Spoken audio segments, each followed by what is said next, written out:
എന്നോട്ടവും അധ്വാനവും ഞാൻ കാത്തതാം വിശ്വാസവും വ്യർത്ഥമല്ല അതു നിശ്ചയം.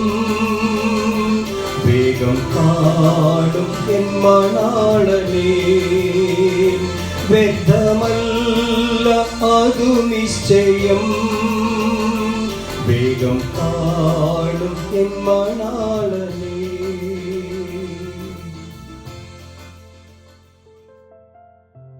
ദൈവനാമത്തിന് മഹത്വമുണ്ടാകട്ടെ. ഇന്നത്തെ പ്രഭാത ധ്യാനത്തിനായി വിശുദ്ധ ലൂക്കോസിന്റെ സുവിശേഷം 2-ാം അധ്യായം 47 മുതൽ 52 വരെയുള്ള വാക്യങ്ങൾ. ഇന്നത്തെ ചിന്താവിഷയം കൃപയിൽ മുതിരുവാനുള്ള കാത്തിരിപ്പ് എന്നുള്ളതാണ്. യേശു ബാലനായിരുന്നപ്പോൾ ദേവാലയത്തിൽ ഉപദേശകന്മാരോടൊപ്പം ഇരുന്ന് കേൾക്കുകയും ചോദ്യങ്ങൾ ചോദിക്കുകയും ചെയ്യുന്ന സംഭവമാണ് ഇന്നത്തെ ധ്യാന വിഷയം. യേശുവിൻ്റെ ബുദ്ധിയും മറുപടിയും കേട്ട് എല്ലാവരും അതിശയിക്കുന്നു. കാത്തിരിപ്പിൻ്റെ സ്ഥലം ദൈവസന്നിധിയാണ്. യേശു ദേവാലയത്തിൽ നിന്നു. അവൻ തിരഞ്ഞെടുത്ത സ്ഥലം ദൈവസന്നിധിയായിരുന്നു. നാം വളരേണ്ടത് ദൈവസന്നിധിയിലാണ്.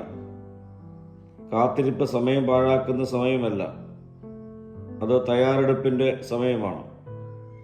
ദൈവസന്നിധിയിൽ ഇരിക്കുന്നത് ആത്മീയ വളർച്ചയുടെ അടിസ്ഥാനമാണ്. കാത്തിരിപ്പിൻ്റെ സ്വഭാവം കേൾക്കുകയും ചോദിക്കുകയും ചെയ്യുക എന്നുള്ളതാണ്. വചനം പറയുന്നു, യേശു കേൾക്കുകയും ചോദിക്കുകയും ചെയ്തു. വളർച്ചയ്ക്ക് വിനയം ആവശ്യമാണ്. ആത്മീയമായ വളർച്ചയ്ക്ക് കേൾവി ആവശ്യം. ശരിയായ ചോദ്യങ്ങൾ ചോദിക്കുന്നത് ആത്മീയ ബോധം വർദ്ധിപ്പിക്കുന്നു. കാത്തിരിപ്പ് ശാന്തമായ പഠനത്തിൻ്റെ അനുസരണമാണ്. യേശു മാതാപിതാക്കൾക്ക് കീഴടങ്ങി എന്ന് വചനം പറയുന്നു.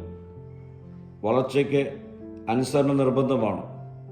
ദൈവത്തിൻ്റെ സമയത്തിന് വേണ്ടി കാത്തിരിക്കുക, അതൊരു ആത്മീയ പക്വതയാണ്.